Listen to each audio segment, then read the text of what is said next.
अस्सलाम वालेकुम स्टूडेंट्स, उम्मीद है आप सब खैरियत से होंगे।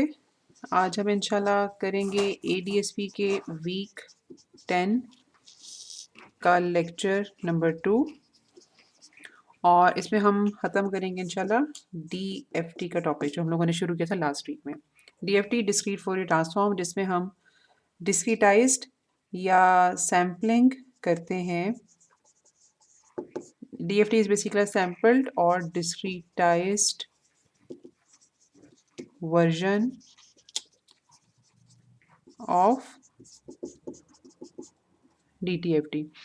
डीटीएफटी हमें सिग्नल की फ्रीक्वेंसी इंफॉर्मेशन देता है और चूंकि एक एपीरियोडिक सिग्नल की फ्रीक्वेंसीज कंटिन्यूस होती हैं तो किसी भी कंप्यूटर के लिए उस सिग्नल को फिर प्रोसेस करना पॉसिबल नहीं है। तो हम ये चाहते हैं कि हम फ्यू सैम्पल्स पे काम करें, तो उसके लिए हम डीटीएफटी को जब सैम्पल करते हैं तो जो सिग्नल हमें मिलता है उसको हम डीएफटी कहते हैं। अच्छा, आज हम थोड़ा सा डीएफटी को कंप्यूट करना सीखेंगे मैट्रिक्स फॉर्म में और फिर कुछ इसके अलावा हम लोगों ने एप्लीकेशंस करनी है। अच्छा, अभी हम जो टॉपिक करने लगे हैं इसको हम कहते हैं अलजेब्रिक फॉर्मूलेशन ऑफ डीएफटी। ठीक है, हमारे पास डीएफटी निकालने के लिए जो एक्सप्रेशन है, मैथमेटिकल इक्वेशन है, वो लिखी जाती है इस तरह से।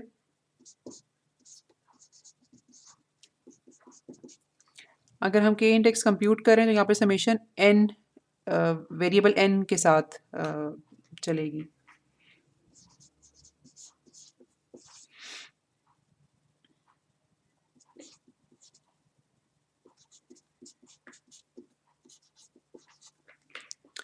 ठीक है, और इसी तरह से जब हम एक्स ऑफ एन कंप्यूट करते हैं तो यहाँ पे ये समेशन वेरी करती है 0 से लेकर n-1 तक और एक्स ऑफ के साथ e raised to power j 2 pi by n k और n। ठीक है, अब इन दोनों इक्वेशंस में खासी सिमिलैरिटी है, तो इस सिमिलैरिटी का फ़ायदा उठाते हुए हम मैट्रिक्स फॉर्म में इसको लिख सकते हैं। थोड़ी सी कंप्यूटेशन उससे आसान हो जाती है।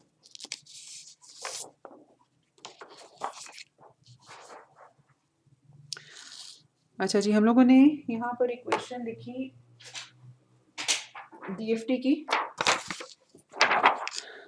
जो कि ये थी। इसमें हम इस एक्सपोनेंशियल को ज़रा डिनोट करेंगे किसी और नाम से, ठीक है, और फिर उसको प्लग इन करेंगे इस इक्वेशन में। तो अगर हम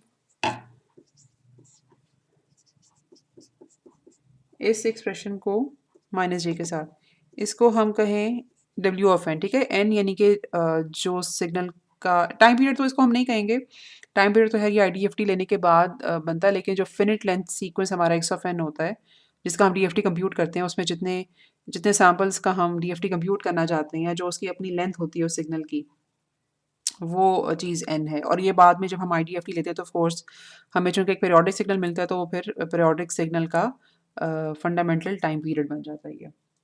अच्छा, तो अगर हम e raised to power minus j 2 pi by n को रिप्रेजेंट करें ओमेगा एन से, तो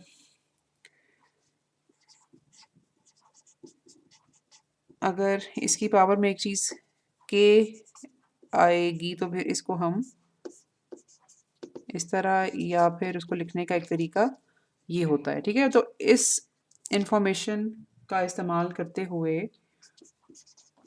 हम एक्स ऑफ के को लिख सकते हैं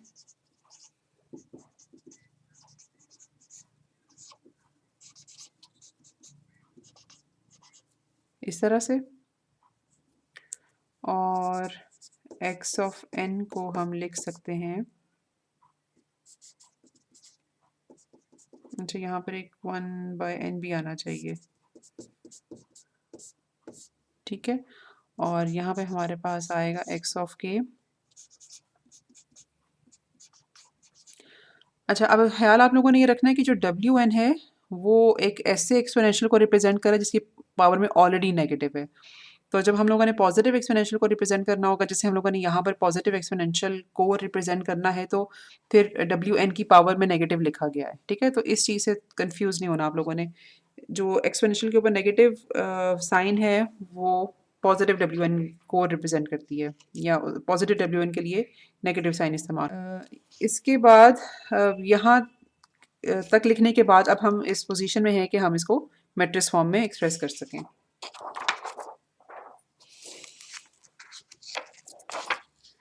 अच्छा, अब ये जो हमारे पास समेशन टर्म है, ये समेशन टर्म में चूंकि n वेरी हो रहा है 0 से लेकर n-1 तक, और k की वेरिएशन की वजह से हमें एक मतलब ये एक set of linear equations basically मिलती हैं, ठीक है? Capital n number of equations हमें मिलती हैं, और हर इक्वेशन में जो कंपोनेंट्स ऐड हो रहे होते हैं they are also n in number. तो उस लिहाज से हमें इसको एक मैट्रिक्स बनाने में खासी मदद मिल सकती है, और वो हम इस तरह से बनाते हैं कि जैसे अगर फॉर एग्ज़ाम्पल अगर n की वैल्यू 4 है, ठीक है? तो W ऑफ n यानी कि W ऑफ 4 एक मैट्रिक्स की फॉर्म में इस तरह से लिखा जाएगा कि इसके कॉलम्स के क्रॉस हम n को वेरी करेंगे फ्रॉम 0 टू n-1 यानी कि इस केस में 3, और रोज़ में हम वेरी करेंगे k को such that k is varied from 0 till n-1 in our case because we have assumed n as 4, तो हम k को वेरी करेंगे 0 से लेकर 3 तक। तो जो W N raise to power 0 है वो हमारे पास यहाँ पे 1 हो जाएगा, that will always be equal to 1। लेकिन अभी समझने के लिए मैं इसको W4 रेज टू पावर 0 कर रही हूँ, ठीक है? और पहली टर्म में चूँकि k की वैल्यू मतलब पहली रो में 0 ही रहनी है, तो हमारे पास यहाँ पर चारों टर्म्स यही आएंगी। और अगर आप देखो तो पहले कॉलम में भी चूँकि n ने 0 रहना है,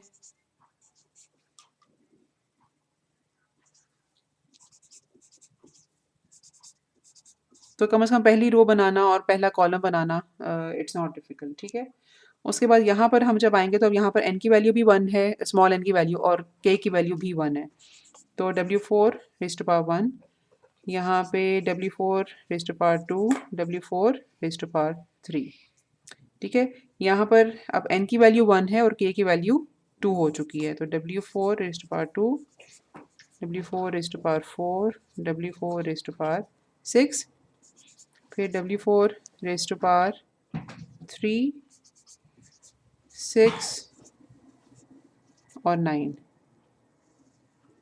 और ये यहाँ पे हम लोगों ने ब्रैकेट बंद कर दी, ठीक है? अच्छा, नेक्स्ट जो जिस चीज़ का हम एडवांटेज उठाएंगे, बिकॉज हमें पता है कि डिस्क्रीट टाइम सिग्नल्स में फिनिट नंबर ऑफ हार्मोनिक्स होते हैं, तो एक रिलेशनशिप लिखा जा सकता है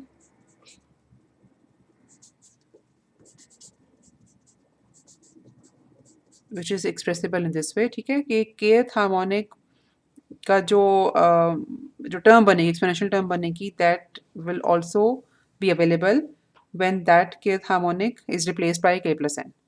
तो हमारे पास ये दोनों एक्सपोनेंशियल्स बेसिकली सिमिलर रिजल्ट देंगे हमें, इनकी न्यूमेरिकल वैल्यू या जो कॉम्प्लेक्स नंबर इस एक्सपोनेंशियल से इस टर्म से बनेगा वो सिमिलर होगा। अच्छा, अब इस चीज़ को हमारे यहाँ हमारे पास यहाँ पर k की वैल्यू 4 है, अब हम ज़रा इस चीज़ को यहाँ पर अप्लाई करें, तो जो एक कोफिशिएंट या कंपोनेंट्स बेसिकली कहना चाहिए इस मैट्रिक्स में हमारे पास अवेलेबल हैं, वो रिड्यूस हो जाते हैं इस तरह से।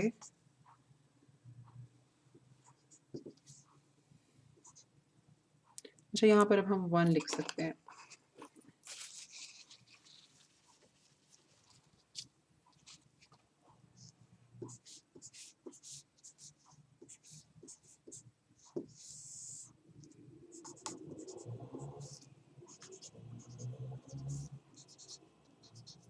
यहाँ पर इन तीनों कोफिशिएंट्स के लिए चूंकि k की वैल्यू n से एक्सीड नहीं की, तो इसलिए इनको हमें ऐसे लिखना पड़ेगा। अच्छा, यहाँ पर अब W4 की वैल्यू 2, और यहाँ पे चूंकि हमारे पास 4 था, तो 4 को हम लिख सकते हैं 4 प्लस 0, ठीक है? ये हमारे पास मतलब k और n की टर्म्स में ये लिखा जा सकता है। तो ये हमारे पास आ गया, और फिर यहाँ पे W4 2, उसको हम इस फॉर्म में लिख सकते हैं। अच्छा, अब इस मैट्रिक्स को ज़रा अब दोबारा हम अपने DTFT और DFT के एक्सप्रेशंस में IDFT और DFT इन एक्सप्रेशंस में ज़रा प्लग इन करने की कोशिश करें। तो ओवरऑल एक्स के को हम लिख सकते हैं WN मल्टीप्लाइड बाय अच्छा, अब इस एक्स ऑफ के को बेसिकली हम एक वेक्टर के तौर पे ट्रीट करेंगे। अब हम जब वेक्टर के तौर पे ट्रीट करेंगे तो बेसिकली ये कॉलम वेक्टर होगा जिसकी लेंथ होगी n, और इसी तरह से ये स्मॉल एक्स जो कि टाइम डोमेन कोफिशिएंट्स को या सैम्पल्स को रिप्रेजेंट कर रहा है, ये भी एक कॉलम वेक्टर होगा और इसकी लेंथ भी होगी n। तो हम DFT का ये एक्सप्रेशन लिख सकते हैं।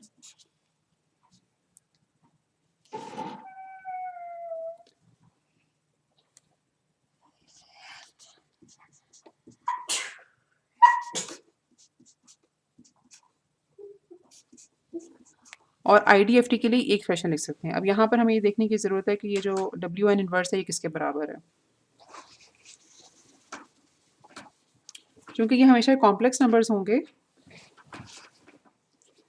तो WN inverse will always be equal to 1/n WN conjugate.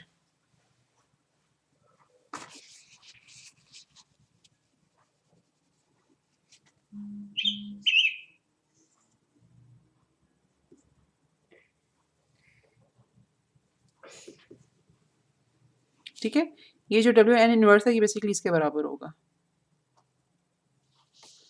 Okay, तो ये हम लोगों ने DFT और IDFT को बेसिकली इक्वेशंस या मैट्रिक्स इक्वेशंस की फॉर्म में एक्सप्रेस करना यहाँ पे सीखा है, और ये इसको एक्सप्रेस करने का बहुत ज़्यादा आसान तरीका है। ठीक है, यहाँ से मतलब कंप्यूटेशन बहुत इजीली हो जाती हैं। अच्छा, अब हम लोग चूँकि W4 हम लोगों ने निकालना सीख लिया है, तो हम लोग अब करते यूँ हैं कि एक टाइम डोमेन सिग्नल अज्यूम करते हैं और इस W4 की मैट्रिक्स को इस्तेमाल करते हुए इसका DFT कंप्यूट करते हैं। ठीक है, तो हम लोगों ने एक सिग्नल जो कि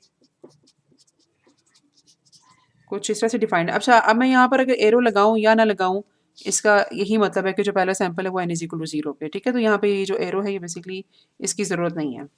अच्छा, ये मेरे पास अगर x ऑफ n ये गिवन है और मुझे उसका कंप्यूट करना है DFT, यानी कि x ऑफ a मैं कंप्यूट करना चाह रही हूँ, तो मेरे पास जो W4 मतलब पहला स्टेप इसका यही होगा कि हम इसमें W4 कंप्यूट करेंगे। ठीक है, और W4 को अगर हम अपनी गिवन इंफॉर्मेशन के लिहाज से कंप्यूट करें तो हमारे पास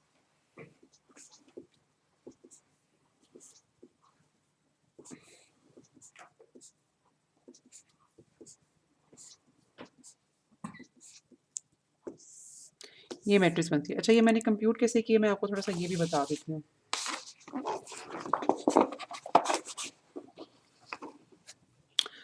मेरा अपना ख्याल ये है कि मैंने आपको ये ऑलरेडी बता दिया है कि ये पहला कॉलम और पहली रो हमारे पास कैसे आई है। ठीक है, उसके बाद हमारे पास हम इसको देख लेते हैं एक तो।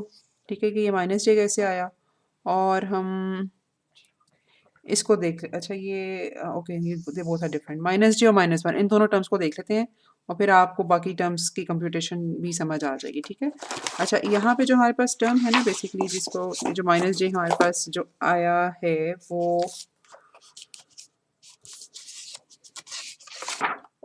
यहाँ पे जो सपोजिटली टर्म आनी थी दैट वाज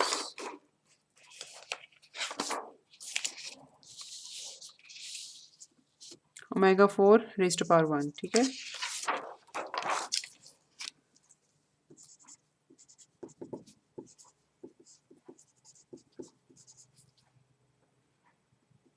वन मतलब लिखे या ना लिखे इससे फ़र्क नहीं पड़ता।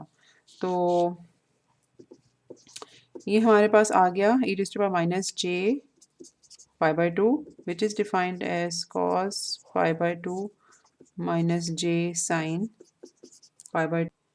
इसको जब आप कंप्यूट मतलब फर्दर अब आप अगर कंप्यूट करें तो आपको पता चलेगा कि मतलब कॉस पाई बाई टू और साइन पाई बाई टू की वैल्यू से कि this is equal to minus j. ठीक है, इसी तरह से मैंने एक और टर्म सर्कल की थी कि हम इसको -1 वाली टर्म को देखते हैं कि ये हमारे पास कैसे आया है। और यहाँ पर हमारे पास जो इक्विवेलेंट कोफिशिएंट अवेलेबल था दैट वाज W4 टू यानी कि e⁻−j2π/4 तो ये बन जाएगा हमारे पास e⁻−j पाई यानी कि cos पाई माइनस जे साइन पाई और ये हमारे पास आता है इक्वल -1 के। ठीक है, तो इस तरह से हम लोगों ने सारे के सारे कोफिशिएंट्स कंप्यूट करके ये मैट्रिक्स अपनी W4 डेवलप कर ली। अच्छा, W4 की डेवलपमेंट के बाद जो अगला काम हम लोगों ने करना है वो है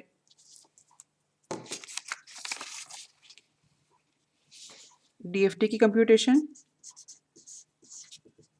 और DFT की कंप्यूटेशन होगी ओमेगा n मल्टीप्लाइड बाय अच्छा यहाँ पे मुझे x ऑफ k नहीं लिखना चाहिए, मुझे x ऑफ n लिखना चाहिए। x ऑफ n का मतलब सबस्क्रिप्ट में n, ये वाला, क्योंकि अभी हम यहाँ पे कॉलम वेक्टर की बात करें। ठीक है, ये मैट्रिक्स जो मैंने कंप्यूट की थी ये वाली, बल्कि तो इसको n भी चूँकि हमें पता है तो हमें we don't need to write generic terms, हम यहाँ पे पर्टिकुलर टर्म्स लिख सकते हैं।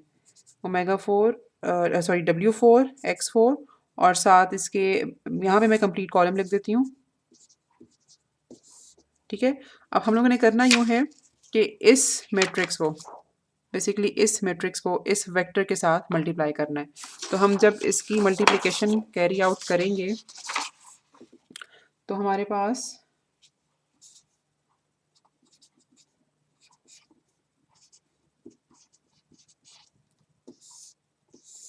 ये आंसर आता है। ठीक है, अच्छा किसी ने सवाल भी पूछा था कि हम क्या मैटलैब वगैरह इस्तेमाल कर सकते हैं, तो यस मैंने अब इसका जवाब ये दिया था आप लोगों को कि चूँकि आपके पास एक तो ये अपॉर्चुनिटी है कि बिकॉज़ ऑनलाइन एग्ज़ाम होगा तो आप लोग कंप्यूटर पे ही बैठ के इसको सॉल्व करोगे। मतलब सबमिशन जो है वो ऑनलाइन होगी तो आप मैटलैब वगैरह या इस तरह की सॉफ्टवेयर रिसोर्सेज वो इस्तेमाल कर सकते हो। ठीक है, लेकिन डायरेक्टली आंसर्स नहीं लिखने। अगर आप डायरेक्टली आंसर लिखोगे तो it won't carry any marks. आपको बीच में जो इंटरमीडिएट स्टेप्स हैं वो दिखाने पड़ेंगे। तो स्टेप्स के बगैर अगर बिल्कुल डायरेक्टली सब कुछ मैटलैब पे या किसी और सॉफ्टवेयर पे सॉल्व करके आंसर लिख दोगे तो उसका कोई फ़ायदा नहीं है। ठीक है, और स्टेप्स अगर आप साथ-साथ बताओगे तो उसमें गलती भी नज़र आ सकती है और फिर उससे मार्क्स भी मिलेंगे।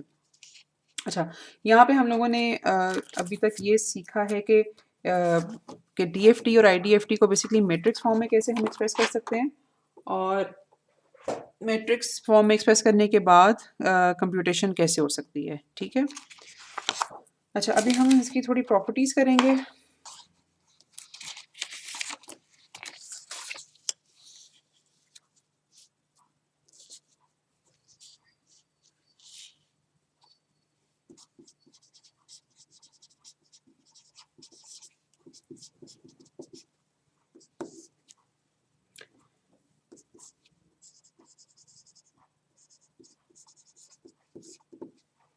ठीक है, अब अच्छा एक्चुअली DFT में लीनियरिटी की प्रॉपर्टी को थोड़ा सा टच करना इसलिए ज़रूरी है क्योंकि हमारे पास दोनों सिग्नल्स जिनको हम ऐड करके उनका DFT कंप्यूट करना चाह रहे हैं, उनकी लेंथ को थोड़ा-सा देखना ज़रूरी है। ठीक है, वैसे तो हमें अपनी पुरानी नॉलेज की वजह से पता है, हम लोगों ने फूरियर ट्रांसफॉर्म में भी पढ़ा था और ज़ी ट्रांसफॉर्म में भी पढ़ा था कि लीनियरिटी की प्रॉपर्टी ये कहती है कि हम सिग्नल्स को सम करके उनका DFT कंप्यूट करें। ठीक है, या फिर उनका इंडिविजुअल DFT कंप्यूट करके उन DFTs को कंप्यूट करें तो दे बोथ आर इक्विवेलेंट। ठीक है, अच्छा लेकिन अगर हमारे पास सिचुएशन कुछ इस तरह की है कि हमारे पास एक सिग्नल x1n है जिसकी लेंथ n1 है और एक सिग्नल x2n है जिसकी लेंथ n2 है and both of them are not equivalent. ठीक है, तो यहाँ पे चलिए यहाँ पे हम अज्यूम कर लेते हैं कि n1 is lesser than n2। तो हम करते फिर यूँ है कि x1n जहाँ का जो लास्ट, ठीक है, मसलन हमारे पास ये कुछ इस टाइप का एक्स ऑफ एन एक हमारे पास 0 से लेकर n1 तक x1 n हम लोगों ने प्लॉट किया है। तो उसको n2 तक पहुंचाने के लिए हम फिर यहाँ पे उतने ज़ीरोज़ अपेंड करते हैं, ठीक है? माने कि x1 n की लेंथ भी हम x2 n जितनी या जिस सीक्वेंस की लेंथ कम है उसकी लेंथ दूसरे सीक्वेंस जितनी बनाने के लिए हम उतने ज़ीरोज़ अपेंड करते हैं, ठीक है? अब इन दोनों की लेंथ सेम हो गई, अब इसका डीएफटी कंप्यूट करेंगे हम, ठीक है, ज़ीरो अपेंडिंग के बाद। और इसी तरह से हम डीएफटी कंप्यूट करेंगे x2n का, और इन दोनों डीएफटीज़ का जो सम होगा, ठीक है, that will be equivalent to, अच्छा अगर इन दोनों का जो सम है, अगर लेट्स सपोज कि हम उसको x3n कहते हैं, ठीक है, तो x1n का डीएफटी आफ्टर ज़ीरो पैडिंग और x2n का डीएफटी, इन दोनों डीएफटीज़ का जो सम है that would be equal to the DFT of x3n, ये चीज़, ठीक है। लेकिन अगर दोनों की लेंथ्स बराबर नहीं है तो वो करना ज़रूरी है ज़ीरो पैडिंग करके। अच्छा, ये इसकी एक प्रॉपर्टी हो गई लिनियरिटी की।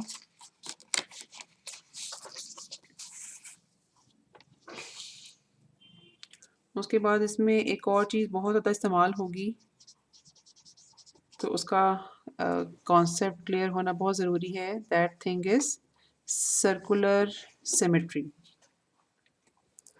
अच्छा, अब हम अज्यूम करते हैं कि हमारे पास एक सिग्नल एक्स ऑफ एन है जिसका हम लोगों ने डीएफटी कंप्यूट किया तो हमें एक्स ऑफ के मिला, ठीक है। अब इस एक्स ऑफ के का जिस वक्त हम I D F T compute करते हैं तो हमें एक पीरियोडिक सिग्नल मिलता है, and let's name it in this way, ठीक है। और मैंने आपको ये बताया था कि एक्स एन और एक्स हैट एन का जो रिलेशनशिप है वो ये है कि दे बोथ आर इक्विवेलेंट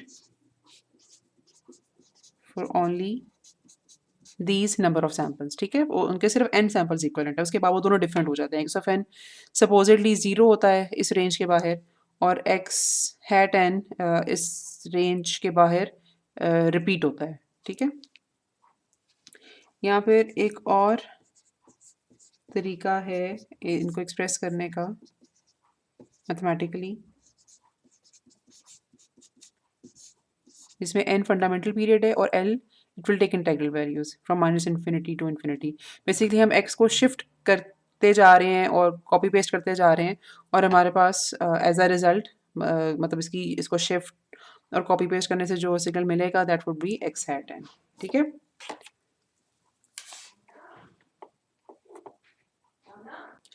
अच्छा, एक और तरीका इसको समझने का ये है कि बेसिकली एक्स ऑफ एन को एक साइलेंडर के क्रॉस रैप किया जाए, ठीक है।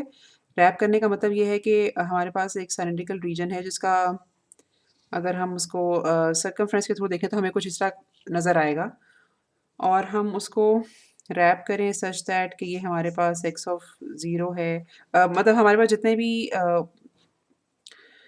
सैम्पल्स हैं, नॉन ज़ीरो सैम्पल्स हैं, वो सारे के सारे इक्विवेलेंट डिस्टेंस पे इक्वली स्पेस्ड रीजन, जगह जिसे हम कहते हैं ना, वहाँ पर सेटल हो जाएं, ठीक है, उसके सर्कमफ्रेंस के क्रॉस, और उसको फिर हम रोल करते जाएं, ठीक है, उस सिलेंडर को। तो अब होगा यूँ कि जब इसको हम रोल करेंगे तो x of n would be equivalent to x of zero, और फिर उसके बाद x of n plus one आएगा हमारे पास जो कि एक्स वन के इक्वलेंट होगा, फिर x n plus two which will be equivalent to x of two and so on, ठीक है। तो सिलेंडर की रोलिंग से हमें एक्स हैट एन मिलता जाएगा। अच्छा, अब इसमें एक चीज़ जो है ना और वो समझने की ये है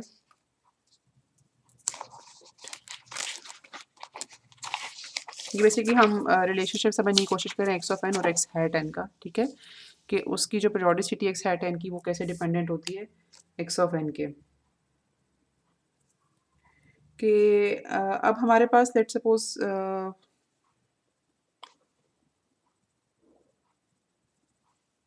एक लीनियर टाइम इंडेक्स होगा, ठीक है,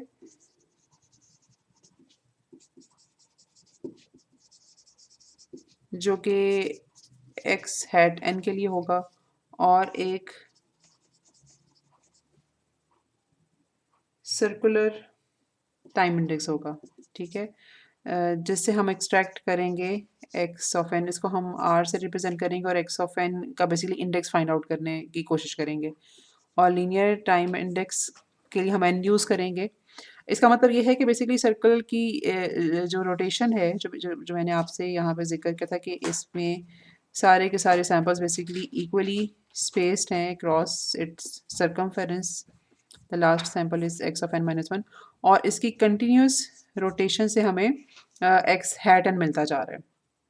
अच्छा, अब लेट्स सपोज है कि किसी इंस्टेंट पे हमें एक बड़े टाइम इंस्टेंट, फॉर एग्जांपल 13 के ऊपर एक्स, यानी कि x13 हैट की वैल्यू अवेलेबल है हमारे पास, ठीक है। अब हम ये जानना चाह रहे हैं कि जो हमारे पास सर्कुलर टाइम इंडेक्स है, यानी कि x ऑफ n में ये कौन सा टाइम, ये किस टाइम इंडेक्स से इक्विवेलेंट थी, ठीक है। यानी कि जो हमारे पास पीरियोडिक सीक्वेंस है x हैट n, उसका हमारे पास जो 13 इंडेक्स होगा, या 13 time sample, time 13th time sample के ऊपर जो वैल्यू होगी, वो x ऑफ n की किस वैल्यू के बराबर होगी, ठीक है। तो इसके लिए हमारे पास एक रिलेशनशिप डेवलप करना ज़रूरी है एन और आर के लिए। तो एन और आर के दरमियान जो रिलेशनशिप बेसिकली होता है, that is defined in this way, ठीक है। और एक तो इसको हम कहते हैं n mod capital n operation, ठीक है। एक तो चीज़ समझना ज़रूरी वो ये है। अब इसमें जो ये हमारे पास जो इंडेक्स अवेलेबल होता है, उसको हम पुट करते हैं यहाँ पे, और फिर हम लोगों ने एन हमारे पास है, फॉर एग्जांपल अगर हम एन कैपिटल एन को अगर हम 4 लेते हैं, ठीक है, तो अब बाकी एल और आर हम लोगों ने क्या डाले हैं, are must always lie between 0 and n minus one, क्योंकि एक्स ऑफ एन की वैल्यूज तो एनी टाइम सेपल्स के ऊपर डिफाइंड है, ठीक है। तो एल, उसके बाद हम उसकी इंटेग्रल वैल्यू हम लोगों ने लेनी है, पॉजिटिव नेगेटिव कुछ भी हो सकती है। आर को इस रीजन में रखते हुए एल फिर क्या होगा हम लोगों ने ये देखना है, ठीक है। तो फॉर एग्जांपल 13 को मैं एक्सप्रेस कर सकती हूँ, अगर मेरे पास एन की वैल्यू 4 है, अच्छा मैंने इसको 5 के लिए किया था, लेकिन चलो इसको हम उसके लिए भी कर लेते हैं अब। हम्म, इस तरह से हम लिख सकते हैं, ठीक है। तो इसका मतलब ये होगा कि अगर मेरे पास एक पीरियोडिक सीक्वेंस में 13th टाइम इंस्टेंट के ऊपर या n इक्वल टू 13 के ऊपर एक सैंपल अवेलेबल है, तो वो मेरे पास जो फिनिट टाइम सीक्वेंस है, फिनिट टाइम ड्यूरेशन वाला जो सिग्नल है, उसका दूसरा सैंपल, मतलब पहला सैंपल तो हमारे पास n इक्वल टू, उसको है हम आर से रिप्रेजेंट कर रहे हैं। तो लेट्स सपोज कि अगर हम इसको ऐसे प्लॉट करते हैं, तो इस पोजीशन का जो सैंपल होगा वो हमारे पास इसके इक्विवेलेंट होगा, ठीक है। अच्छा, इसी तरह से अगर हमारे पास नेगेटिव वैल्यूज़ भी मौजूद हों, तो उनको भी हम कर सकते हैं। मसलन -3 अगर हमारे पास है,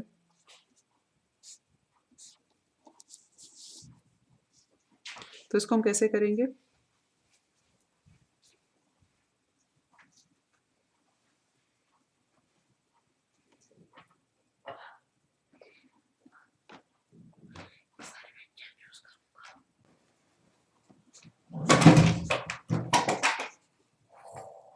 ऐसे लिख सकते हैं, ठीक है।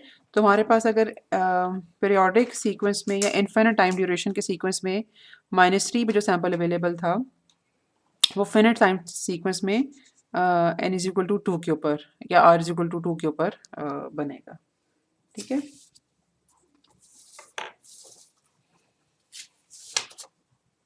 अच्छा, अब फर्दर हम ज़रा इस सर्कुलर शिफ्टिंग का कॉन्सेप्ट समझने की कोशिश करें।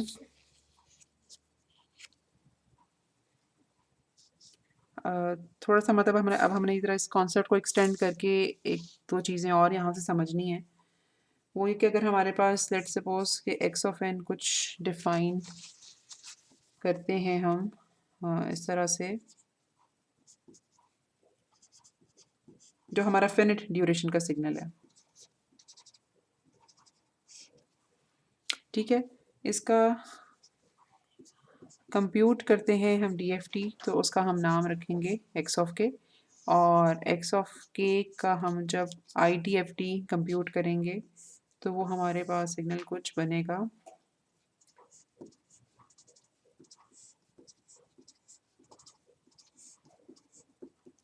इस तरह से।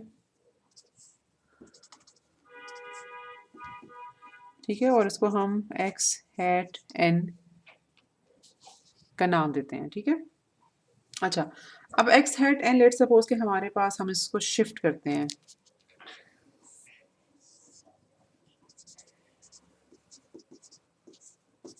तो इसका शिफ्टेड वर्जन हम इसको लेट सपोज के डिले कर रहे हैं, और बाय 2 सैम्पल्स हम इसको डिले करते हैं।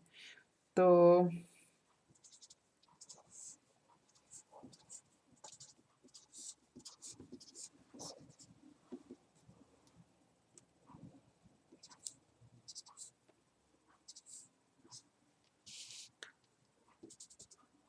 शिफ्ट होने के बाद हमारे पास ये सिग्नल कुछ इस तरह से बन जाता है। ठीक है, अब इसके साथ इस पीरियोडिक, या मतलब इस शिफ्टेड पीरियोडिक सिग्नल के साथ जो लिंक्ड फिनिट ड्यूरेशन सिग्नल है,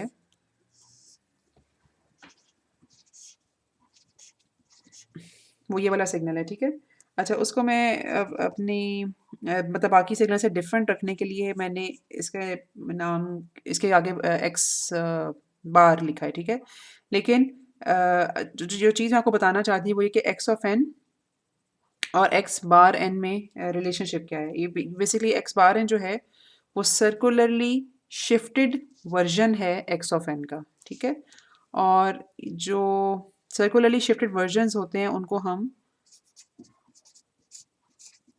लिखते हैं इस तरह से। मतलब अगर हम लोगों ने लेट्स सपोज कि ये अब 2 के शिफ्ट से बना था ना, लेकिन इन जनरल अगर हम उसमें k का शिफ्ट डालेंगे तो उसको लिखा इस तरह से जाता है। जस्ट टू शो कि वो जो शिफ्टेड वर्जन है ना, इट्स नॉट अ लीनियर और सिंपल शिफ्टिंग, वो सर्कुलर शिफ्ट है। वो जो सैंपल्स बेसिकली आगे की तरफ गए हैं, तो जो अगले सैंपल्स है वो उठ के पीछे की तरफ आ गए हैं। ठीक है, तो x bar n is basically developed by circularly shifting the original finite duration x of n। तो अगर आप सबस्क्रिप्ट में इस तरह से एन लिखोगे ब्रैकेट्स के साथ, तो उससे सर्कुलर शिफ्टिंग जो है वो उसका पता चलता है। और अच्छा, ये चीज़ है, हम आगे भी देखेंगे कि अगर हमारे पास एक्स ऑफ एन का जो डीएफटी है उसको अगर हम एक्स ऑफ के से रिप्रेजेंट करें, तो एक सर्कुलरली शिफ्टेड सिग्नल का जो डीएफटी है that is also a bit similar to x of k, लेकिन उसके साथ एक थोड़ा सा एक्सप्रेशन थोड़ा सा डिफरेंट आता है। कोर्स में जो शिफ्ट अब आ गया है वो थोड़ा सा केटर हम करेंगे। और अगर आपको कुछ पुरानी प्रॉपर्टीज याद हो जी ट्रांसफॉर्म की और फोरियर ट्रांसफॉर्म की, तो आपको पता होगा कि हमारे पास बेसिकली एक एक्सपोनेंशियल टर्म यहाँ पर ऐड हो जाएगी। लेकिन इस चीज़ को थोड़ा सा आगे देखते हैं।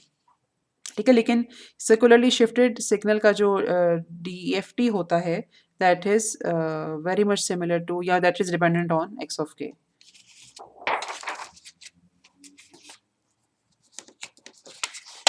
अच्छा, अब यहाँ पर एक और बहुत इंपॉर्टेंट प्रॉपर्टी है, दैट इज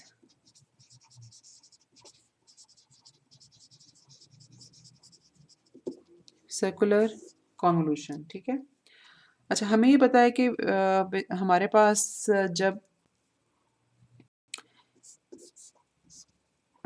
टाइम डोमेन में जब एक सिग्नल और एक सिस्टम इंटरैक्ट करते हैं, लेट्स सपोज कि हमारे पास इस सिस्टम का जो ट्रांसफर जो इम्पल्स रिस्पॉन्स है that is represented by h of n, और इसको हम इनपुट पर जो सिग्नल दे रहे हैं that is represented by x of n, और इसकी जो आउटपुट होगी that will be y of N.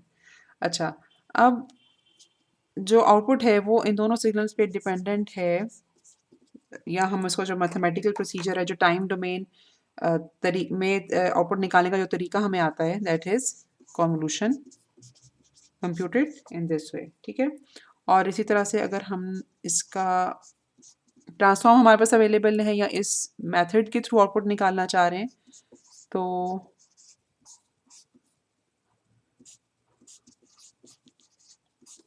हम फ्रीक्वेंसी डोमेन में इस तरह से लिख सकते हैं, या फिर हम इसका जी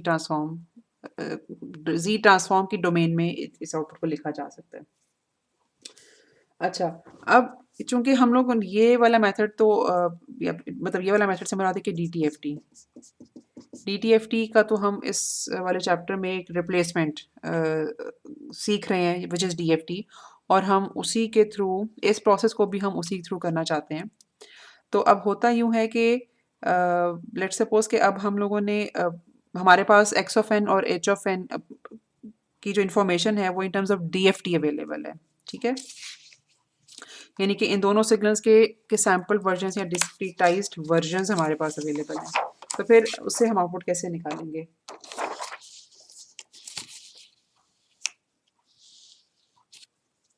अगर हमारे पास इन दोनों सिग्नल्स की इंफॉर्मेशन अवेलेबल है वो in terms of their DFT available है, तो इन दोनों का जो प्रोडक्ट होगा that would be y of k, yes.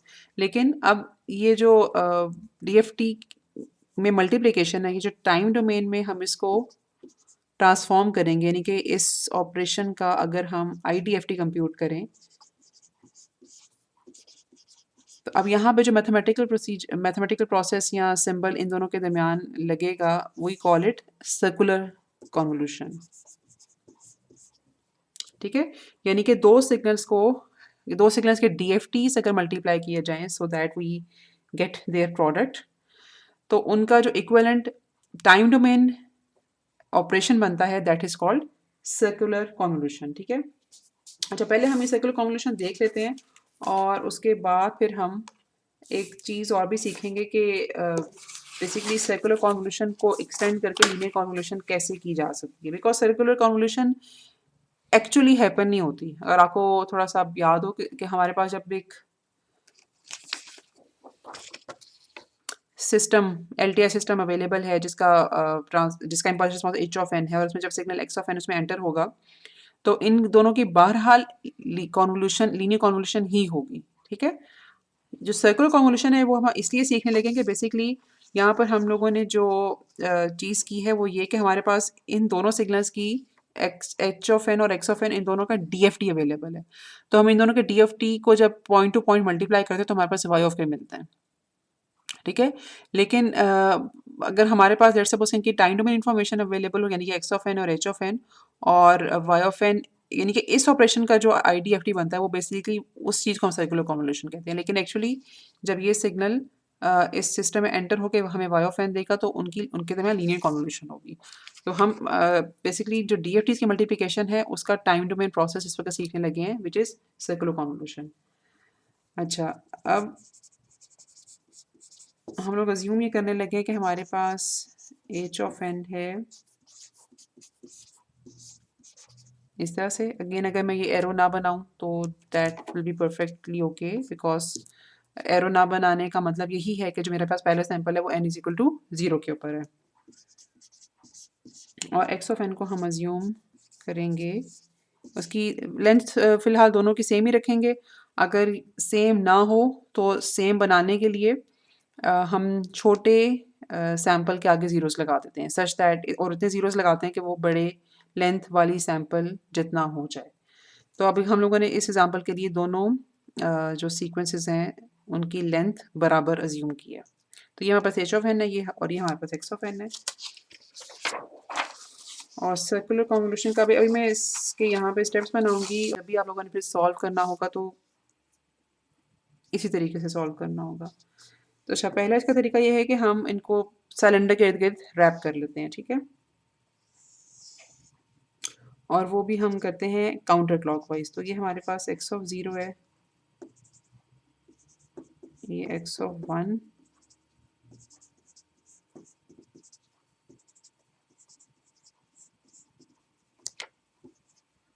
ठीक है? और जैसे कि मैंने आपको बताया कि अगर लेट्स सपोज में सिर्फ 3 सैंपल्स होते तो हम इसी तरह से ये 3 सैंपल्स यहाँ रख के यहाँ पर फिर एक 0 वैल्यू का सैंपल लगाते, ठीक है? तो ये मेरे पास एक्स ऑफ एन आ गया, ये मेरे पास अपने पास 1 है,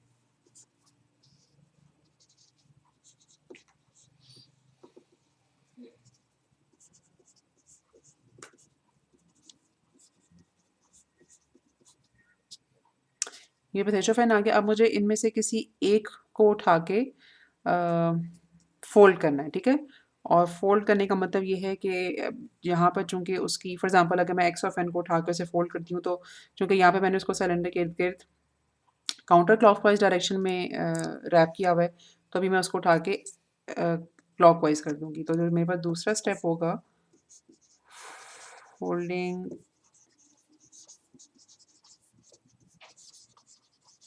वन ऑफ द सिग्नल्स, वो ये होगा कि मैं एच एक सिग्नल को ऐसे रखूँगी, तो h of n let's suppose मैंने इसी तरह से प्लॉट कर लिया, और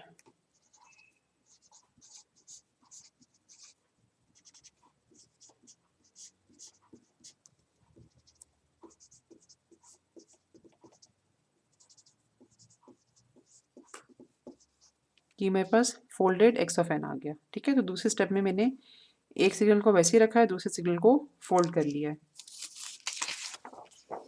अच्छा, अब तीसरे स्टेप से ऑनवर्ड्स हमारे पास कंप्यूटेशन शुरू हो जाएंगे। अब हम लोगों ने करना यूँ है कि रिस्पेक्टिव पोजीशंस पे जो सैंपल्स हैं उनको मल्टीप्लाई करके प्रोडक्ट ले लें। मसलन जो ये पोजीशन है उसका प्रोडक्ट हम इस पोजीशन पे जो सैंपल पड़ा होगा इम्पल्स रिस्पॉन्स का उसके साथ लेंगे। अच्छा, अगर हम इसे इक्वेशंस की टर्म्स में लिखें ना, तो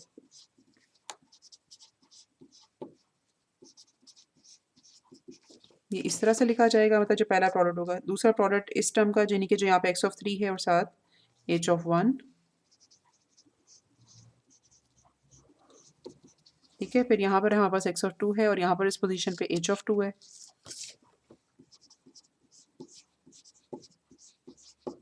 और इसी तरह से इस पोजीशन में एक्स ऑफ 1 है और यहाँ पर एच ऑफ 3 है।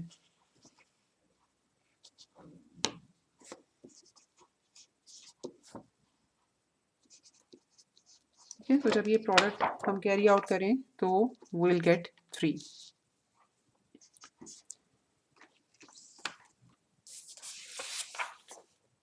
अच्छा, अब इसकी काउंटर क्लॉकवाइज रोटेशन होगी।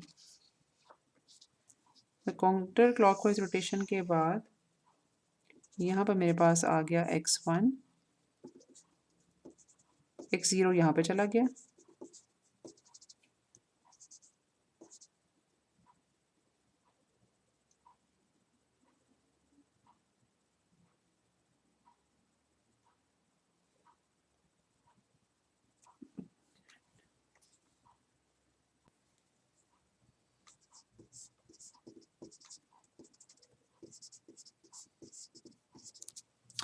ठीक है। हमारे पास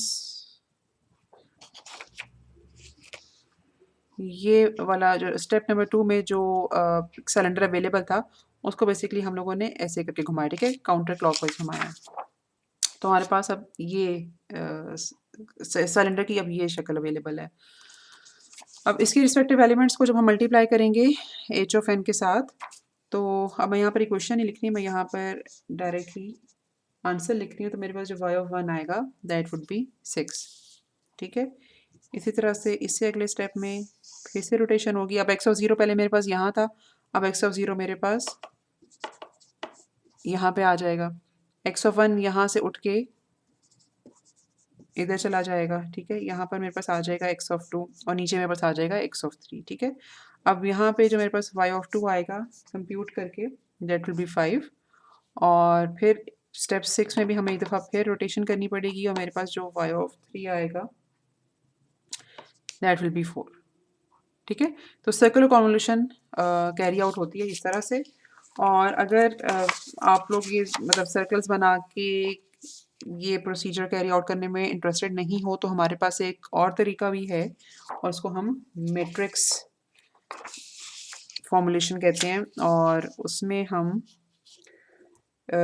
एक्स, एच और वाई इन तीनों को रिलेट कर सकते हैं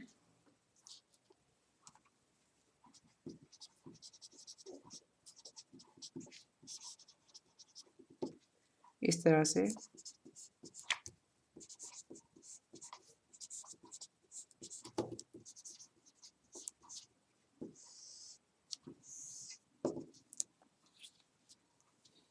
यहाँ पे जो डायगोनल ने बेसिकली अच्छा पहले हम यहाँ पे ये लिख लेते हैं।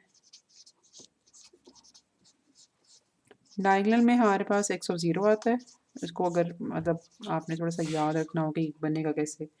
और पहली जो हमारे पास बनता है कॉलम,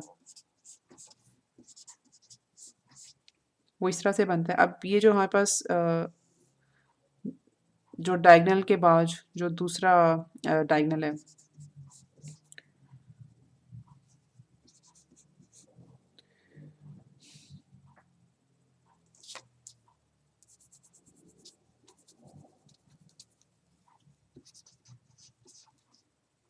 ये थोड़ा सा इसी ऊपर नीचे हो गया, मैं इसको ज़रा यहाँ पे लिखती हूँ ताकि इसकी जो है ना सिमेट्री वो हमारे पास सेम रहे। ओके, एक्स ऑफ वन, ठीक हो गया। और यहाँ पर हमारे पास आ जाएगा एक्स ऑफ टू, और इसी तरह से ये एक्स ऑफ थ्री हमारे पास, ये एक्स ऑफ थ्री इधर रिपीट होगा, फिर ये एक्स ऑफ टू, ठीक है। तो ये हमारे पास मैट्रिक्स फॉर्म में ऐसे लिखा जाएगा। और इसके साथ मेरे पास जगह थोड़ी सी कम है, लेकिन मैं इसका स्क्वीज़ करने की कोशिश करती हूँ। एच ऑफ ज़ीरो से लेकर एच ऑफ थ्री तक जो कोफिशेंट्स हैं इनका वेक्टर बन जाएगा, ठीक है। तो ये इस मैट्रिक्स फॉर्म में जो में से जो रिजल्ट हमें मिल रहा है ना, दैट इज सर्कुलर कन्वोल्यूशन। अच्छा, एक दफ़ा मैं और आपको बता दूं कि हमारे पास जो टाइम डोमेन में ऑपरेशन होता है ना, वो लीनियर कन्वोल्यूशन होती है, ठीक है। ये जो सर्कुलर कन्वोल्यूशन है, this is basically time domain transformation या टाइम डोमेन ऑपरेशन, जो कि बेसिकली दो डीएफटीज की मल्टीप्लिकेशन का एक रिप्लेसमेंट है, ठीक है। इस मैं एक दफ़ा और बता दूं कि दो डीएफटीज को अगर हम मल्टीप्लाई करके एक तीसरा डीएफटी लें, तो टाइम डोमेन में उसकी जो रिप्लेसमेंट बनती है, that is basically circular convolution.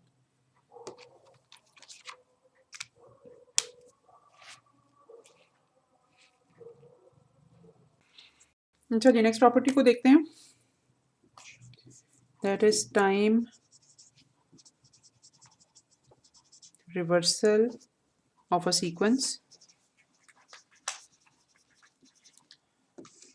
ठीक है। दिस बेसिकली मीन्स कि अगर हमारे पास एक फिनिट ड्यूरेशन का सिग्नल है एक्स ऑफ एन, और इसका अच्छा यहाँ पे ये नहीं होना चाहिए बिकॉज हमें इन्वर्स ऑपरेशन में एक्स ऑफ एन नहीं मिलता।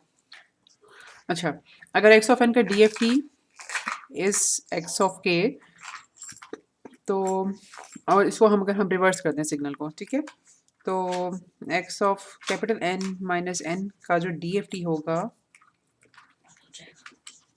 That will also be a flipped version, ठीक है। और अच्छा ओके, अब मैंने आपसे जो ज़िक्र किया था कि हम अगर अपने पीरियोडिक सिग्नल को शिफ्ट कर दें, और पीरियोडिक सिग्नल की शिफ्टिंग के बाद हम जो मतलब शिफ्टेड वर्जन होगा उसके साथ जो लिंक्ड टाइम डोमेन सिग्नल होगा, लेट मी सी अगर मेरे पास वो स्लाइड मुझे मिल जाती है। हाँ जी, ये मेरा हाल है। हम लोगों ने किया यूँ था कि यहाँ पे एक्स ऑफ एन से एक्स ऑफ के हमें मिला था, और एक्स ऑफ के से आई एफ टी लेकर हमें एक्स हैट एन मिला था, और एक्स हैट एन का जो शिफ्टेड वर्जन था वो हम लोगों ने प्लॉट किया। और फिर हम लोगों ने कहा कि इस शिफ्टेड वर्जन के साथ जो फिनिट ड्यूरेशन सिग्नल अटैच्ड है, it is defined by x bar n, या फिर इसका बेहतर तरीका जो है या ज़्यादा इस्तेमाल होने वाला तरीका वो ये है, ठीक है। अगर हम लोगों ने सर्कुलरली शिफ्टेड सिग्नल को रिप्रेजेंट करना है। अच्छा, अब अगर एक्स ऑफ एन का ट्रांसफॉर्म एक्स ऑफ के हो, तो सर्कुलरली शिफ्टेड सिग्नल का ट्रांसफॉर्म क्या होगा, ये भी हम देखने लगे हैं, ठीक है। तो अगर हम लोगों ने उसको शिफ्ट किया है बाय सैम्पल्स के, और सच दैट के इट इज़ सर्कुलरली शिफ्टेड, ठीक है। इसकी जो हेडिंग है वो बेसिकली लिख सकते हैं हम, circular time shift of sequence, circular time shift of sequence, ठीक है। तो सर्कुलरली टाइम शिफ्टेड सिग्नल का जो डीएफटी होगा, that will be defined as x of k multiplied by complex exponential, जिसकी पावर में लिखा जाएगा इस तरह से, ठीक है। This is 2 pi by n multiplied by n into k, ठीक है। और ये जो बेसिकली डिनोटेशन है, this is for circular shift, ये सर्कुलरली शिफ्टेड सिग्नल्स। इसी तरह से अगर हमारे पास डीएफटी शिफ्ट हो जाए बाय सम सैम्पल्स एल, ठीक है। अच्छा, इसको अब खैर ये लिखना ना लिखना इसके लिए इक्विवेलेंट है, बिकॉज क्योंकि ये पीरियोडिक सिग्नल होता है एक्स ऑफ के हमारे पास जो होता है। So it will happen when the time domain signal would have been multiplied by a complex exponential, यानी कि टाइम डोमेन में अगर हमारे पास उस फिनिट ड्यूरेशन सिग्नल को कॉम्प्लेक्स एक्सपोनेंशियल सिग्नल से मल्टीप्लाई कर दे तो we see a shift in the DFT signal, ठीक है।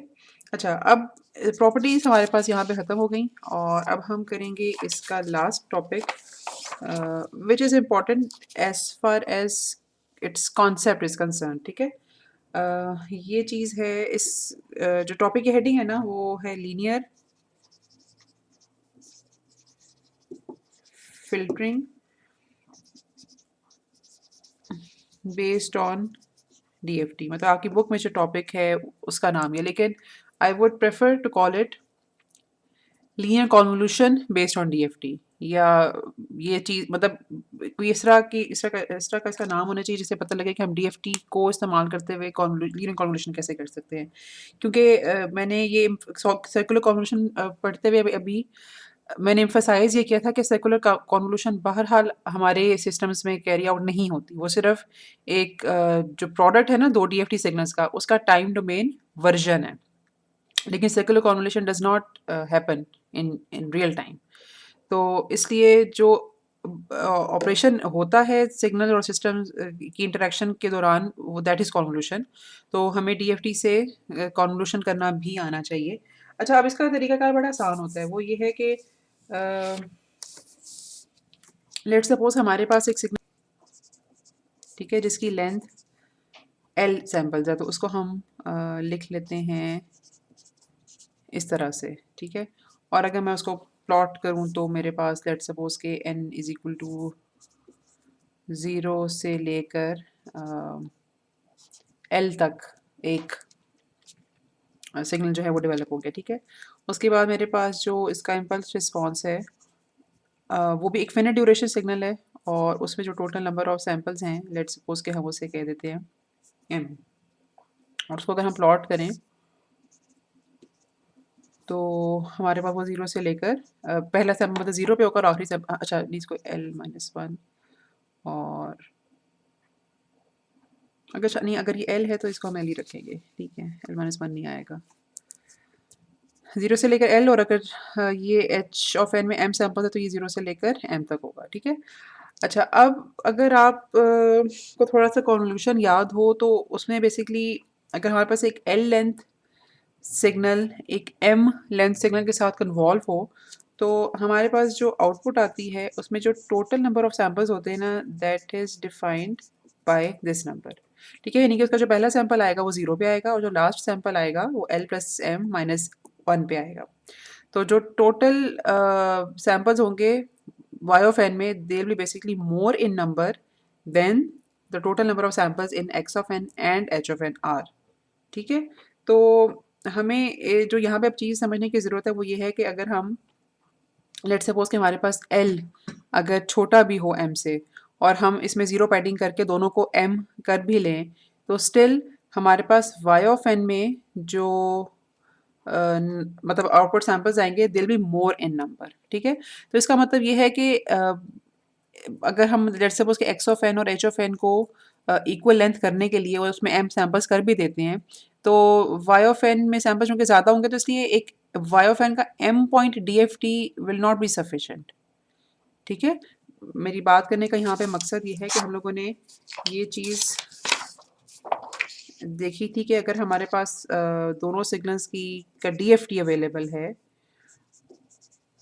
और अगर हम उसको मल्टीप्लाई कर लेते हैं तो इनका जो प्रोडक्ट है that will give us y of k, लेकिन इसमें प्रॉब्लम ये है कि x ऑफ k और h ऑफ k चूँकि दोनों की लेंथ m है तो हमें जो रिज़ल्ट मिलेगा y ऑफ k उसकी लेंथ भी m होगी, तो वो हमें successfully it won't be a true representation of y of n. ठीक है, हम जो वाई ऑफ एन यहाँ से यानी कि आई डी एफ टी कंप्यूट करके जब वाई ऑफ एन निकालेंगे, मतलब और उसमें से हम एक मतलब फिनिट ड्यूरेशन का सैंपल लेंगे, तो वो हमारे पास ट्रू रिजल्ट कॉन्वोल्यूशन का नहीं होगा, लीनियर कॉन्वोल्यूशन का। ठीक है, तो हमें हमारे पास वाई ऑफ ए में बेसिकली कम से कम इसका जो डीएफटी हमारे पास होना चाहिए अवेलेबल, वो इतने सैंपल्स का होना चाहिए। ठीक है, या इस केस में कि जब हमारे पास एक्स ऑफ के और एच ऑफ के दोनों, अगर दोनों की लेंथ एम है, तो उस वक्त उस सूरत हाल में जो वाई ऑफ के है उसका डीएफटी जो हमारे पास होना चाहिए वो कम से कम इतने पॉइंट्स का होना चाहिए ताकि हम वहाँ से जो करेक्ट वाई ऑफ एन है वो निकाल सकें।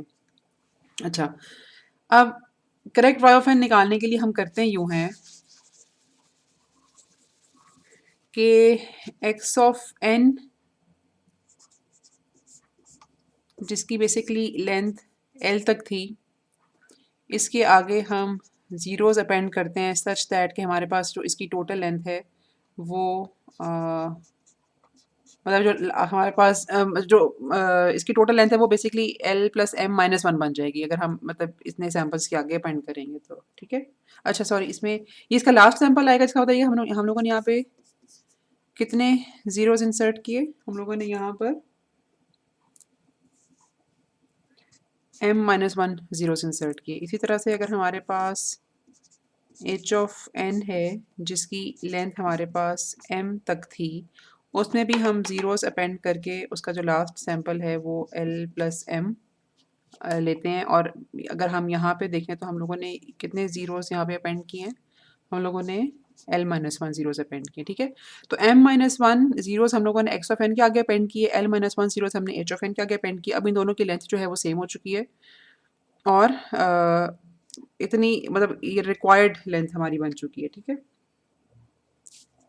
रिक्वायर्ड का मतलब ये है कि अब हमें वाई ऑफ एन की टू इन्फॉर्मेशन मिल सकती है। इसको अगर हम अपने ब्लॉक डायग्राम के थ्रू देखें तो हम ये कह सकते हैं कि एक्स ऑफ एन बेसिकली एक सिग्नल हमारे पास था जिसकी अपनी लेंथ एल थी, और हम लोगों ने इसको एक ज़ीरो पैडिंग सिस्टम से गुजारा सच दैट कि हम लोगों ने इसमें m minus one zeros append किए। ठीक है, और उसके बाद अभी हम आगे देखते हैं कि हम लोगों ने यहाँ पे क्या किया। इसी तरह से हमारे पास एक एच ऑफ एन सिग्नल था जिसकी लेंथ m थी, और इसकी भी हम लोगों ने ज़ीरो पैडिंग की सच दैट कि इसके बाद हम लोगों ने l minus one zeros append किए, और अब इसके बाद इन दोनों का DFT कंप्यूट किया है। जस्ट फॉर द रेफरेंस इसका n पॉइंट DFT कंप्यूट हुआ है।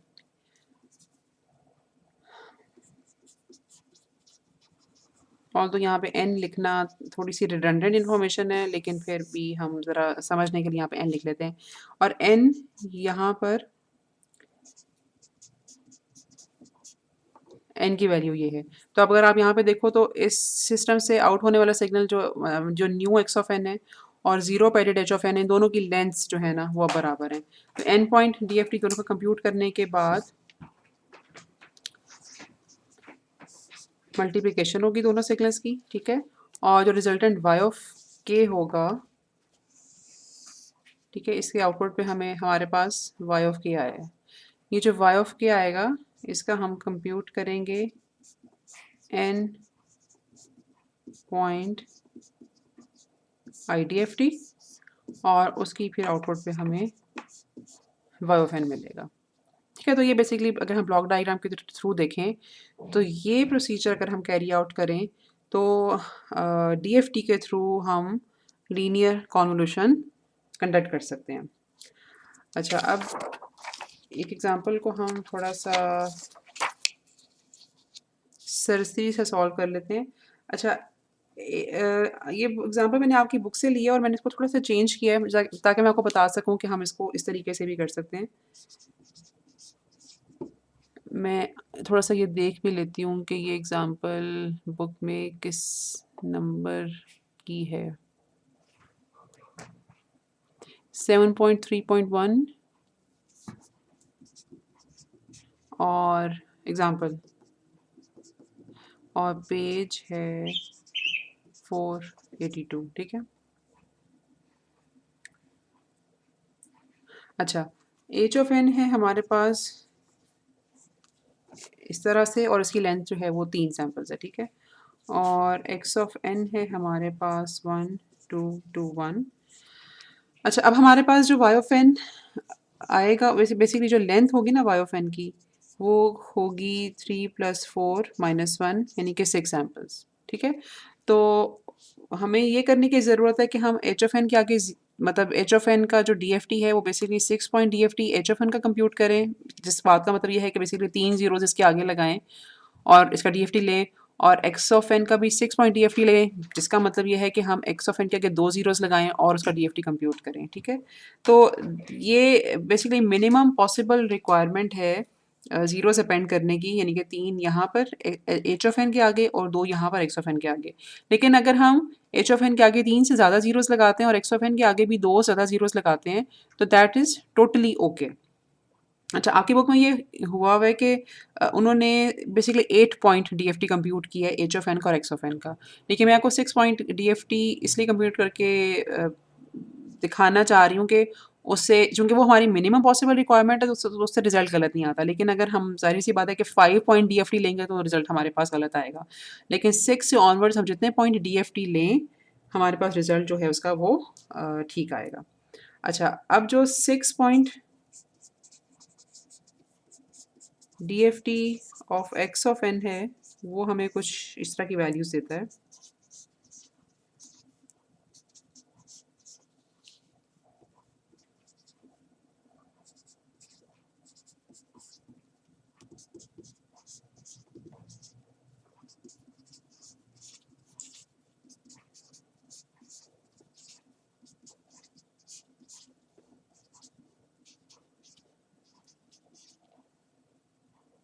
ठीक है, ये 6 वैल्यूज़ हमारे पास आ गई एक्स ऑफ एन के डीएफटी की।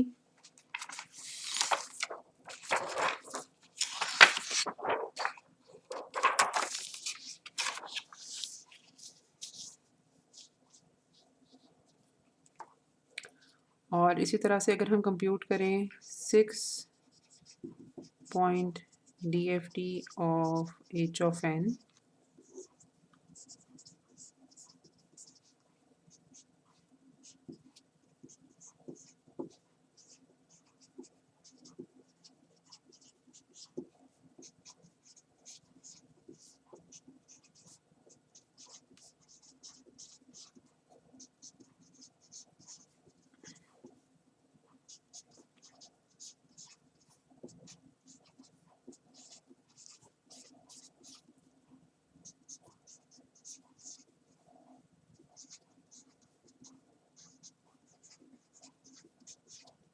ये यहाँ पर 6 पॉइंट डीएफटी आ गया एच ऑफ एन का। और उसके बाद हम जब एच ऑफ के और एक्स ऑफ के को पॉइंट टू पॉइंट मल्टीप्लाई करेंगे,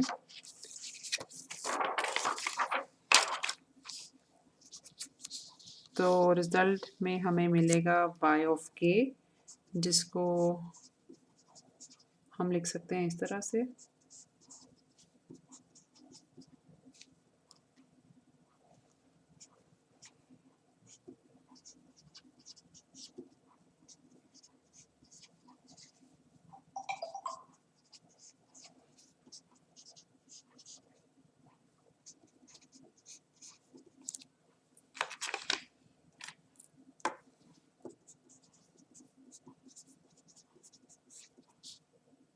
ठीक है, ये y2 y3 y4 ये तीनों हमारे पास वैल्यू 0 है। और अब हम जब इसका आईडीएफटी कंप्यूट करें,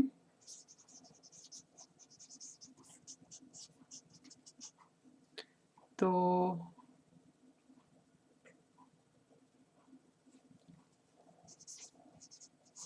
जो रिजल्ट हमें मिलता है दैट इज़ 1 4 9 11 8 3, जिसमें 1 is at n is equal to 0।